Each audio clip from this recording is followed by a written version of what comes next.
Assalamualaikum warahmatullahi wabarakatuh. Sahabat muslim dimanapun Anda berada, Kitab Nasihatul Ibad karya Imam Nawawi Al-Bantani kali ini menerangkan kepada kita tentang 5 macam kegelapan dan penerangnya. Abu Bakar As-Siddiq radhiyallahu an berkata, "Ad-dhulumatu khamsun was-suruju laha khamsun. Hubbud dunya dhulma was-siraju laha at-taqwa. Waz-zambu dhulma was-siraju lahu at-taubah. Wal-qabru dhulma والسراج له لا إله إلا الله محمد رسول الله. والآخرة ظلمة والسراج لها العمل الصالح. والصراط ظلمة والسراج لها اليقين." Kegelapan itu ada 5, dan lampu penerangnya pun ada 5, yaitu yang pertama, cinta dunia adalah suatu kegelapan, sedangkan lampu penerangnya adalah ketakwaan. Yang kedua, berbuat dosa adalah suatu kegelapan, sedangkan lampu penerangnya adalah bertaubat. Yang ketiga, kubur adalah kegelapan, sedangkan lampu penerangnya adalah bacaan La ilaha illallah wa Muhammadur Rasulullah.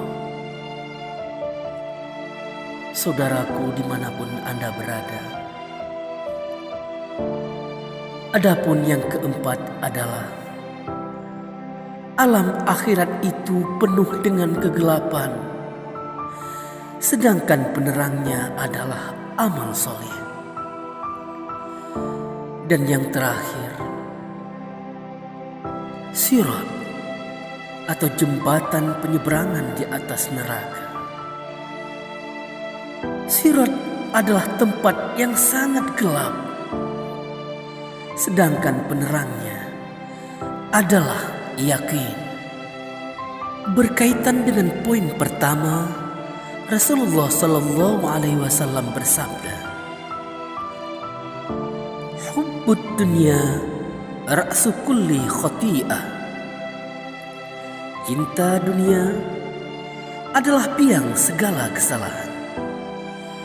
Hadis riwayat Baihaqi dari Hasan Al-Basri. Imam Al-Ghazali mengomentari tentang hadis ini, sebagaimana dikatakan bahwa mencintai dunia itu adalah biang dari segala kesalahan, maka membenci dunia adalah biang dari segala kebaikan. Rasulullah Sallallahu Alaihi Wasallam juga bersabda, "Innaka lam tada' syai'at tiqa Allah azza wa jalla illa a'taka khairan min." Sungguh tidaklah engkau meninggalkan sesuatu karena ketakwaan kepada Allah azza wa jalla, melainkan Allah akan memberi ganti dengan yang lebih baik kepadamu. Hadis riwayat Ahmad dan Nasai. Saudaraku dimanapun Anda berada, berkaitan dengan poin yang kedua, Rasulullah Sallallahu Alaihi Wasallam bersabda, "Innal abda idza akhta'a khati'ah naqatat fi qalbihi nuqtatun sauda. فإذا هو نزع واستغفر وتاب سكل قلبه." wa in 'ada zida fiha hatta ta'luwa ala qalbi wa huwa ar-ranul ladzi dzakara Allah ta'ala kalla bal rana ala qulubihim ma kanu yaksibun. Sesungguhnya bila seorang hamba melakukan dosa satu kali, maka di dalam hatinya timbul satu titik noda hitam. Apabila ia berhenti dari perbuatan dosanya dan memohon ampunan serta bertaubat, maka bersihlah hatinya. Namun jika ia kembali berbuat dosa, maka bertambah hitamlah titik nodanya itu sampai memenuhi hatinya. Inilah ar-ran, penutup hati, sebagaimana yang disebutkan dalam firman Allah dalam Quran surah Al-Mutaffifin. Sekali-kali tidak demikian. Sebenarnya dosa yang selalu mereka kerjakan itu telah menutupi hati mereka. Hadis riwayat Ahmad, Tirmizi, Ibnu Majah, Nasai, Ibnu Hibban, dan Hakim. Saudaraku dimanapun Anda berada, selanjutnya berkaitan dengan poin yang ketiga. Rasulullah Sallallahu Alaihi Wasallam bersabda, Inna Allah Ta'ala harrama 'alan nar man qala la ilaha illallah yabtaghi biha wajha Allah Ta'ala. Sesungguhnya Allah Ta'ala mengharamkan masuk neraka bagi orang yang membaca la ilaha illallah dengan niat semata-mata karena Allah Ta'ala. Hadis yang diriwayatkan oleh Bukhari dan Muslim. Kemudian Rasulullah Sallallahu Alaihi Wasallam juga bersabda, Man qala la ilaha illallah mukhlisan dakhala al-jannah. Qalu ya Rasulullah, fama ikhlasuha? Qala an tahjuzakum an kulli ma harramallahu alaikum. Barang siapa membaca dengan ikhlas kalimat la ilaha illallah, maka ia akan masuk syurga.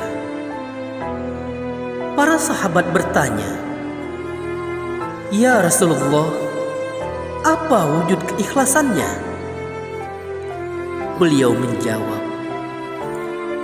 kalimat la ilaha illallah tersebut dapat mencegah kalian dari segala sesuatu yang diharamkan Allah kepada kalian. Hadis riwayat Al-Khatib. Saudaraku dimanapun Anda berada, dikatakan bahwa ada 7 hal yang dapat menerangi alam kubur,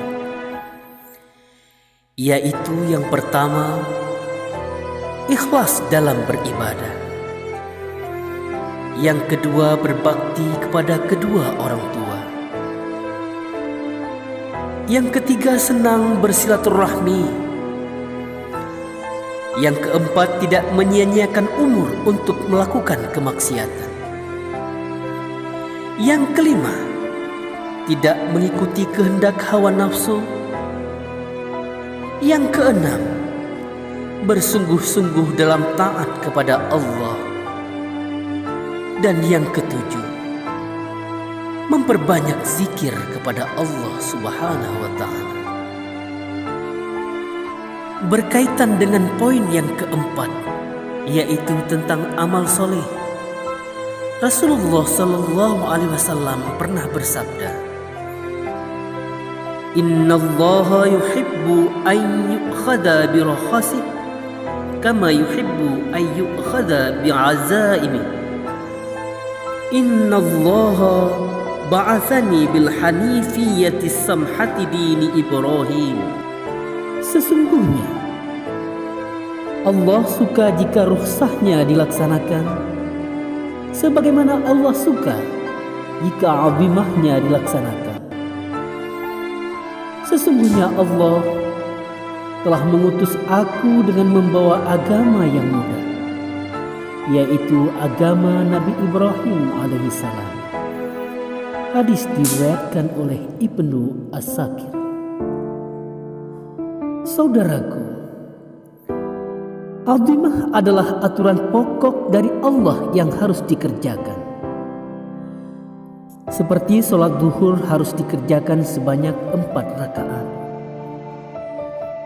Sementara rukhsah adalah bentuk keringanan dari Allah yang boleh dikerjakan, seperti mengqashar sholat zuhur menjadi 2 rakaat bagi musafir. Rasulullah Shallallahu Alaihi Wasallam juga bersabda,